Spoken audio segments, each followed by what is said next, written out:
Hello ಸ್ನೇಹಿತರೆ, ನಿಮ್ಮ ಮನೆಯ ಮೇಲ್ಗಡೆ ರೂಫ್ ಖಾಲಿ ಇದೆಯಾ? ರೂಫ್ ಅಂದರೆ ನಿಮ್ಮ ಮಾಳಿಗೆ ಖಾಲಿ ಇದೆಯಲ್ವಾ? ಅದ್ರ ಸಲುವಾಗಿ ಅಂತ ಒಂದು ಯೂಸ್ಫುಲ್ ಅಂತ ವಿಡಿಯೋ ತಂದಿದ್ದೀನಿ ನಾನು. ಸರಿಯಾಗಿ ನೋಡಿ. ಇದು ಸ್ಕೀಮ್ ಬಂದು central government scheme, PM Surya Ghar ಯೋಜನೆ ಅಂತ. ನಾನು ಕೆಲವೊಂದು ನೋಟ್ ಮಾಡ್ಕೊಂಡು ಬಂದಿದ್ದೀನಿ. ಅದ್ರ ಬಗ್ಗೆ ಹೇಳ್ಕೊಂಡು ಹೋಗ್ತೀನಿ, ನೀವು ನೋಡ್ಕೊತ ಹೋಗಿ ಚೆನ್ನಾಗಿ. ಹಸಿರು ಇಂಧನ, ದಕ್ಷ ಇಂಧನ ಬಳಕೆ ಅಂತ ಕೈ ಜೋಡಿಸಿ ಒಂದು ಟ್ಯಾಗ್ಲೈನ್ ಅಂತ ಹಾಕೊಂಡು ತೊಗೊಂಡು ಬಂದಿದ್ದಾರೆ ಇದನ್ನ. ಅನಿವಾರ್ಯವಂತ ಇದಕ್ಕೆ ಏನಂದ್ರೆ, ಮನೆ ಮೇಲ್ಗಡೆ ಏನಿದೆ ಇಲ್ಲ, ನಿಮ್ಗೆ ಛಾವಣಿ ಖಾಲಿ ಇರುತ್ತಲ್ಲ, ಆ ಛಾವಣಿ ಮೇಲ್ಗಡೆ ಸೋಲಾರ್ ರೂಫ್ ಟಾಪ್ ಹಾಕಿ ಕರೆಂಟ್ ಅನ್ನು ತಯಾರು ಮಾಡಿ ವಾಪಸ್ ನಿಮ್ಮ ಮನೆಗೂ ಯೂಸ್ ಆಗುತ್ತೆ. ವಾಪಸ್ ಅದನ್ನ ನಾವು ಕೆಬಿಗೂ ವಾಪಸ್ ಕರೆಂಟ್ ಕಳಿಸಬಹುದು. ಆ ಥರ ಆದಂಥ ಒಂದು ಸ್ಕೀಮ್ ಇದು. ತುಂಬಾ ಯೂಸ್ಫುಲ್ ಆಗಂತ ಸ್ಕೀಮ್ ಇದೆ, ಕರೆಕ್ಟಾಗಿ ಕೇಳ್ಕೊಳ್ಳಿ. ಈ ಸ್ಕೀಮಲ್ಲಿ ಏನೇನು ಬರುತ್ತೆ ಅಂದ್ರೆ, ಸಬ್ಸಿಡಿ ಈ ತರ ವಿವರಗಳಿದೆ ಇದರಲ್ಲಿ ಗೌರ್ಮೆಂಟ್ ಇಂದ. ವಸತಿ ಗ್ರಾಹಕರಿಗೆ, ಮನೆ ಮೇಲೆ ಇದ್ದ ನೀವು ಹಾಕ್ತಿರಲ್ಲ, ಮನೆ ಮೇಲೆ ಹಾಕುವಂತ ಗ್ರಾಹಕರಿಗೆ ಸಬ್ಸಿಡಿ ಏನಿದೆ ಇದು ನೋಡಿ. 1 ರಿಂದ 2 ಕಿಲೋವಾಟ್ ವರೆಗೆ 30,000 ವರೆಗೆ ಸಬ್ಸಿಡಿ ಇರುತ್ತೆ ಇದು. ಮುಂದೆ 2 ರಿಂದ 3 ಕಿಲೋವಾಟ್ ವರೆಗೆ 18,000 ಸಬ್ಸಿಡಿಯನ್ನು ಕೊಡ್ತಾರೆ ಅವರು ಪ್ರತಿ ಕಿಲೋವಾಟಿಗೆ. ಇನ್ನು 3 ಕಿಲೋವಾಟ್ ಮೇಲ್ಪಟ್ಟು ಹೋದ್ರಂದ್ರೆ ರೂಪಾಯಿ 78,000 ಸ್ಥಿರ ದರ, ಅಂದ್ರೆ ಫಿಕ್ಸ್ ರೇಟ್ ಇರುತ್ತೆ. ಅದು 78,000 ಅಷ್ಟೇ ಕೊಡ್ತಾರೆ ಅವರು. ಇದು ಸಬ್ಸಿಡಿ ಆಗುವಂತ ಅನ್ವಯ ಆಗುವಂತ ಸ್ಕೀಮು.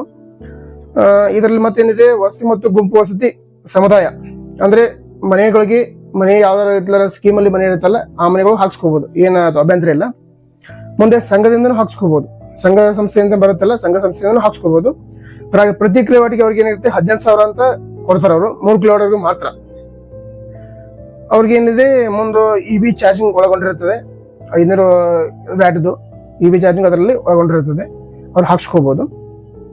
ಇದರಿಂದ ಗ್ರಾಹಕರಿಗೆ ಉಪಯೋಗ ಏನಿದೆ ಅಂತ ಒಂದು ಸಂಕ್ಷಿಪ್ತವಾಗಿ ಅದನ್ನ ಸ್ವಲ್ಪ ಕೇಳ್ಕೊಳ್ಳಿ. ನಿಮ್ಮ ಮನೆ ಮೇಲೆ ನಿಮ್ಮದೇ ವಿದ್ಯುತ್ ಉತ್ಪಾದನೆ, ನಿಮ್ಮದೇ ಆದಂತ ಸೋಲಾರ್ ಟಾಪ್ ಹಾಕೊಂಡು ಆ ಸೋಲಾರ್ ಇಂದ ನೀವು ಕರೆಂಟ್ ತಯಾರು ಮಾಡ್ಕೋಬಹುದು. ಒಂದು ಯಾವುದೇ ಕರೆಂಟ್ ಸಲುವಾಗಿ ಇದನ್ನ ಅಭ್ಯಂತರ ಇಲ್ಲ, ಯಾವುದೇ ಕರೆಂಟ್ ಬಿಲ್ ತುಂಬುವಂತ ಅವಶ್ಯಕತೆ ಇರಂಗಿಲ್ಲ. ಅದೊಂದು ಯೂಸ್ಫುಲ್ ಆಗಿದೆ. ಮಾಸಿಕ ವಿದ್ಯುತ್ ಬಿಲ್ ಉಳಿತಾಯ, ನಿಮ್ದು ಪರ್ ಮಂತ್ಲಿ ನೀವು ಕರೆಂಟ್ ಬಿಲ್ ಕಟ್ತೀರಾ, ಅದು ಇರಲ್ಲ, ಎಲ್ಲ ಫ್ರೀ ಆಗಿ ಜನರೇಟ್ ಆಗುತ್ತೆ ನಿಮ್ ಕರೆಂಟ್, ನೀವು ಯೂಸ್ ಮಾಡ್ಕೋಬೇಕು. ಹೆಚ್ಚುವರಿ ವಿದ್ಯುತ್ ಹೆಸ್ಕಾಂಗೆ ರವಾನಿಸಿದ 25 ವರ್ಷದವರೆಗೆ ಹಣ ಸಂಪಾದಿಸಬಹುದು. ನಿಮ್ದು ಹೆಚ್ಚುವರಿ ಏನು ಬರುತ್ತಲ್ಲ ಕರೆಂಟ್, ಆ ಕರೆಂಟ್ ಯೂಸ್ ಮಾಡ್ಕೊಂಡು ಉಳಿದ ಕರೆಂಟ್ ಅನ್ನ ಕೆಬಿಗೆ ನೀವು ಸಪ್ಲೈ ಮಾಡಿದ್ರೆ ಅದರಿಂದ ಏನಾಗುತ್ತೆ, ನಿಮ್ಗೆ ಅವರು ಅಮೌಂಟ್ ನ ನಿಮ್ಗೆ ನಿಮ್ಮ ಅಕೌಂಟ್ಗೆ ಟ್ರಾನ್ಸ್ಫರ್ ಮಾಡ್ತಾರೆ. ಅದು ಎಷ್ಟೆಷ್ಟಿದೆ ಏನಿದೆ ಅಲ್ಲಿ ಹೋಗಿ ಮಾಹಿತಿ ತಗೊಳ್ಳಿ.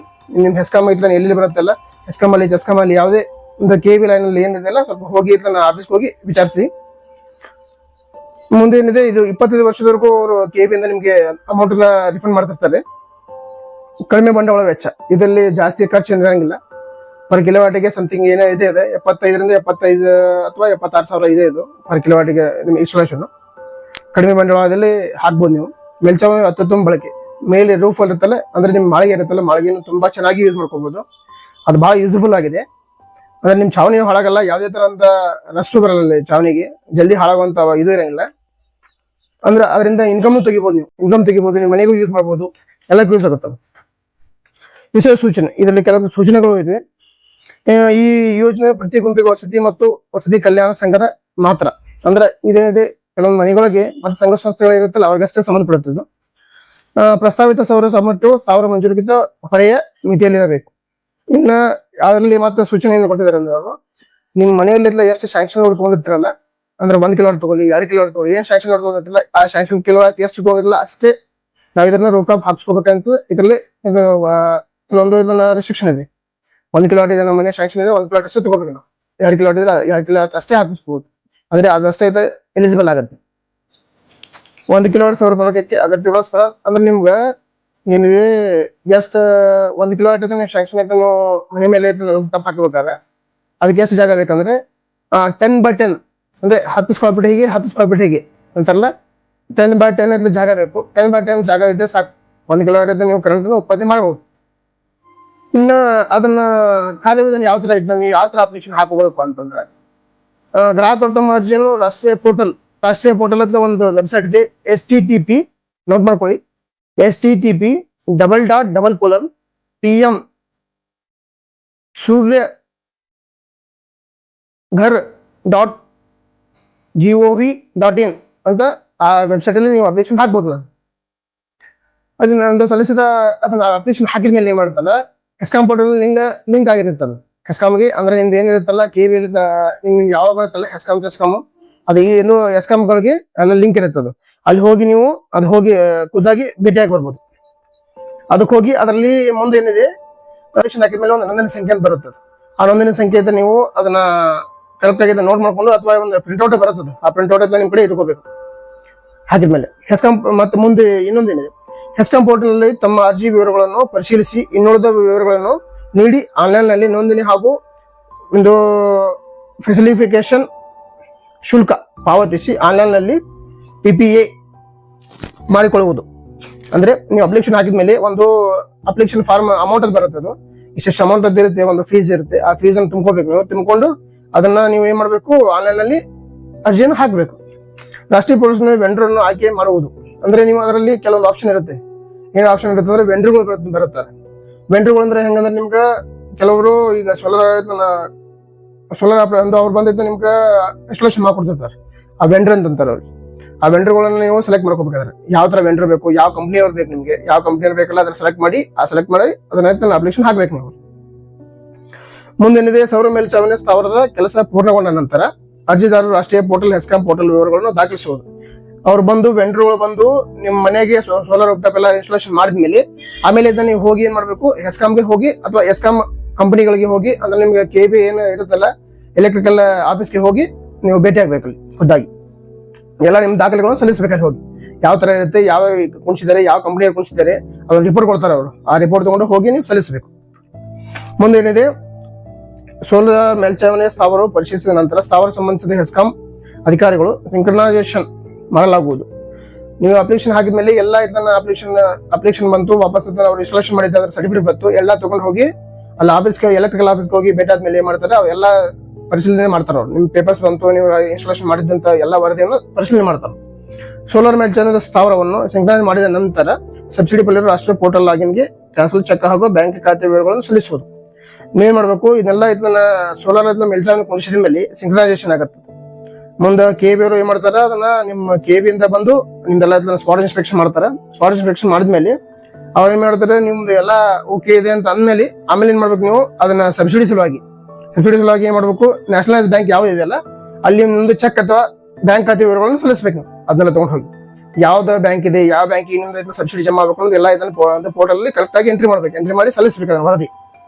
ಸಬ್ಸಿಡಿ ಏನಿರುತ್ತೆ ನಿಮ್ಗೆ 30 ದಿನಗಳಿಂದ MNRE ಇಂದ ನೇರವಾಗಿ ಅರ್ಜಿದಾರ ಬ್ಯಾಂಕ್ ಖಾತೆಗೆ ಬರ್ತದೆ. ಅಂದ್ರೆ ನಿಮ್ಗೆ ಏನಕ್ಕತಿ ಸಬ್ಸಿಡಿ ಇದನ್ನ ಅಪ್ಲೈ ಮಾಡಿದ 30 ದಿನ ಅಂದ್ರೆ ಒಂದು ತಿಂಗಳೊಳಗೆ MNRE ಇಂದ ಅಂದ್ರೆ ಅದನ್ನ ಗೌರ್ಮೆಂಟ್ ಇಂದ ಏನೈತಿ, ನರೇಂದ್ರ ಮೋದಿ ಅಥವಾ ಮೋದಿ ಸ್ಕೀಮ್ ಇಂದ ಡೈರೆಕ್ಟ್ ಆಗಿ ಸೆಂಟ್ರಲ್ ಗೌರ್ಮೆಂಟ್ ಇಂದ ನಿಮ್ಮ ಖಾತೆಗೆ ಜಮಾ ಆಗುತ್ತದೆ. ಸಬ್ಸಿಡಿ ಅಂತ ಎಲ್ಲಿಂದ ಅಲ್ಲಾಡುವಂತ ಅವಶ್ಯಕತೆ ಇರಲ್ಲ, ಡೈರೆಕ್ಟ್ ನಿಮ್ಮ ಅಕೌಂಟಿಗೆ ಜಮಾ ಆಗುತ್ತದೆ. ಮುಂದೆ ಅರ್ಜಿದಾರ ಸಂಪೂರ್ಣ ಪ್ರಕ್ರಿಯೆ ಸಂಬಂಧಿಸಿದಂತೆ ಇವರು ಹೆಸ್ಕಾಂಗಳನ್ನು PM ಸೂರ್ಯಘರ್ ಮ್ಯಾನ್ಯುವಲ್ ನಲ್ಲಿ ಲಭ್ಯ ಇರುತ್ತದೆ. ನಿಮಗೆ ಅದು ಯಾವುದೇ ಮಾಹಿತಿ ಸರಿಯಾಗಿ ಸಿಗ್ಲಿಲ್ಲ, ಯಾವುದೇ ಇದನ್ನ ಸರಿಯಾಗಿ ಅನಿಸ್ಲಿಲ್ಲ ಅಂದ್ರೆ ನೀವ್ ಏನ್ ಮಾಡ್ಬೇಕು, ನೀವು ನಿಮ್ಮ ಹೆಸ್ಕಾಂ ಅಥವಾ ಎಸ್ಕಾಂ ಯಾವುದೇ ಆದಂತ ಎಲೆಕ್ಟ್ರಿಕಲ್ ಆಫೀಸ್ ಇರುತ್ತಲ್ಲ ನಿಮ್ದು KB ಆಫೀಸ್ ಅಲ್ಲಿ ಹೋಗಿ ಖುದ್ದಾಗಿ ಹೋಗಿ ಅಲ್ಲಿ ಇದನ್ನ ಇನ್ಫಾರ್ಮೇಶನ್ ಅಂತ ಪಡೆದುಕೊಳ್ಳುವಂಥದ್ದು. ಅಲ್ಲಿ ಆದಂತ ಪೋರ್ಟಲ್ ನಲ್ಲಿ PM ಸೂರ್ಯಘರ್ ಮ್ಯಾನ್ಯುವಲ್ ಅಂತ ಒಂದು ವೆಬ್ಸೈಟ್ ಇರುತ್ತೆ. ವೆಬ್ಸೈಟ್ ನಲ್ಲಿ ನಿಮ್ಗೆ ಏನೇ ಫಾರ್ಮ್ ಬೇಕಾಗಿ ಏನೇ ಬೇಕಾಗಿ ಅಪ್ಲಿಕೇಶನ್ ಆಯ್ತು ಸಲ್ಲಿಸಬೇಕಾದಂತ ಯಾವುದೇ ಒಂದು ಮಾಹಿತಿ ಸಿಗ್ಬೇಕಾದ್ರು ಎಲೆಕ್ಟ್ರಿಕಲ್ ಆಫೀಸ್ ಅಲ್ಲಿ ಎಲ್ಲಾ ತರ ಸಿಗುತ್ತೆ. ಅಲ್ಲಿ ಆಫೀಸ್ ಅಲ್ಲಿ ಹೆಡ್ ಆಫೀಸ್ ಅಲ್ಲಿ ಏನಿರ್ತಾರೆ AWE ಅಂತ ಇರ್ತಾರೆ, ಇದು ಅಸಿಸ್ಟೆಂಟ್ ಎಕ್ಸಿಕ್ಯೂಟಿವ್ ಇಂಜಿನಿಯರ್ ಇರ್ತಾರೆ. ಇಲ್ಲಾಂದ್ರೆ ಅವ್ರಿಗಿಂತ ಹೈಯರ್ ಆಫೀಸರ್ ಏನಿರ್ತಾರೆ EE ಅಂತ ಇರ್ತಾರೆ, ಎಲೆಕ್ಟ್ರಿಕಲ್ ಎಕ್ಸಿಕ್ಯೂಟಿವ್ ಇಂಜಿನಿಯರ್ ಅಂತ ಇರ್ತಾರೆ. ಇನ್ನ ಏನು ಟೆಕ್ನಿಕಲ್ ಬಗ್ಗೆ ನಿಮ್ಗೆ ಮಾಹಿತಿ ಬೇಕಾದ್ರೆ ಯಾವ ತರ ಅಪ್ಲಿಕೇಶನ್ ಹಾಕ್ಬೇಕು, ಏನ್ ಮಾಡ್ಬೇಕಂತ ಕೇಳ್ಬೇಕಾದ್ರೆ ಅಲ್ಲಿ EE ಅಂತ ಇರ್ತಾರೆ, ಅಸಿಸ್ಟೆಂಟ್ ಇಂಜಿನಿಯರ್ ಅಂತ ಇರ್ತಾರೆ. ಅವ್ರಿಗೆ ಹೋಗಿ ಭೇಟಿ ಆಗಿ ಖುದ್ದಾಗಿ ಭೇಟಿ ಆದ್ಮೇಲೆ ಏನಾಗುತ್ತೆ, ನಿಮ್ಗೆ ಅದ್ರ ಬಗ್ಗೆ ಮಾಹಿತಿ ಹೇಳ್ತಾರ. ಮಾಹಿತಿ ಆದ್ಮೇಲೆ ಏನಾಗತ್ತೆ, ಚಲೋತೆಗೆ ಅಪ್ಲಿಕೇಶನ್ ಹಾಕೊಂಡು ನಿಮ್ಮ ಮನೆ ಮಾಳಿಗೆ ಅಥವಾ ರೂಫ್ ಅನ್ನ ಕರೆಕ್ಟ್ ಆಗಿ ಯೂಸ್ ಮಾಡ್ಕೊಳ್ಳಿ.